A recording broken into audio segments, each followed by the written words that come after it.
Merci, Monsieur le Président.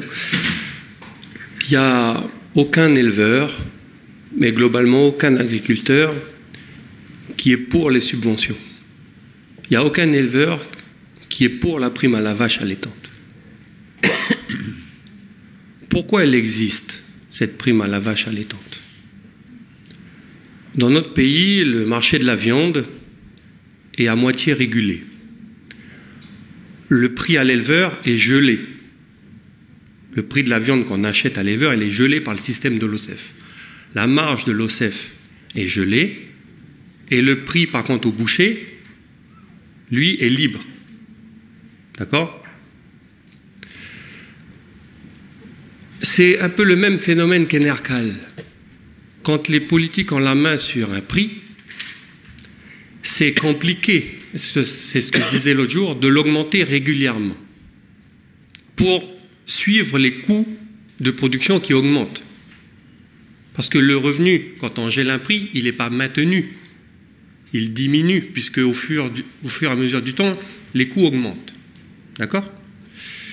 Et pour ne pas augmenter le prix à l'époque de la viande, pour ne pas impacter le consommateur, Éric Babin, pour qui on a tous une pensée aujourd'hui, avait trouvé ce système de la prime à la vache allaitante, puisqu'il permettait de réaliser deux choses: inciter l'augmentation du cheptel pour couvrir les besoins des Calédoniens et de lutter contre l'importation, et en même temps augmenter le revenu de l'éleveur sans impacter le consommateur.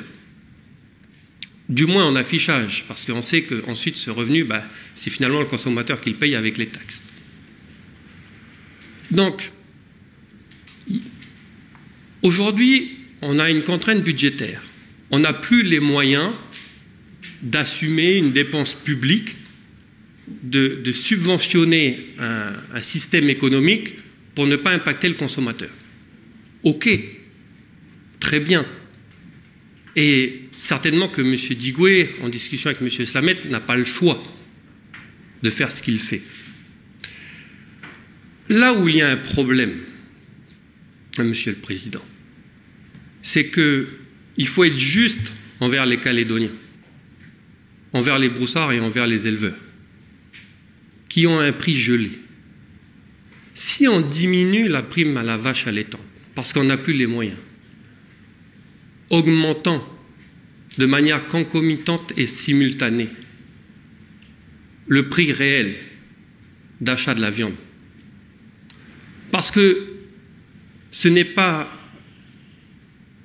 augmenter leurs revenus que de le faire, c'est d'empêcher qu'ils diminuent. Parce que là, aujourd'hui, en faisant ça, on diminue leurs revenus. Est-ce que c'est notre but, à nous élus de la Nouvelle-Calédonie, de diminuer les revenus d'un secteur d'activité? Qu'en plus, qu'on considère, si j'ai bien écouté le discours de politique générale du président Mapou, comme un secteur important, puisqu'il permet de lutter contre l'importation dans le cadre d'une autonomie alimentaire. On ne demande même pas de l'augmenter, on le demande de le maintenir. J'entends et j'ai vu les rapports. On dit qu'on travaille là-dessus avec les services pour faire une augmentation en 2022 qui viendrait rattraper cette diminution de 30%. Mais là encore, c'est comme sur la TSPA concernant la Chambre d'agriculture et de la pêche. On a fusionné les choses, on a dit qu'il faut maintenir la TSPA comme elle l'était, la remettre comme elle l'était pour financer la Chambre d'agriculture. Mais on ne sait pas ce qui va être prévu au budget. Là, le gouvernement nous demande de lui faire confiance sur l'augmentation du prix aux consommateurs. Mais quand je vois le gouvernement qui hésite à le faire maintenant, alors que c'est d'une simplicité minérale à expliquer, mais je me demande si on peut lui faire confiance. Et si on ne va pas se retrouver avec des éleveurs qui finalement, au bout du compte, avec un revenu diminué. Vous savez, l'élevage, c'est le secteur agricole le moins bien rémunéré de tous.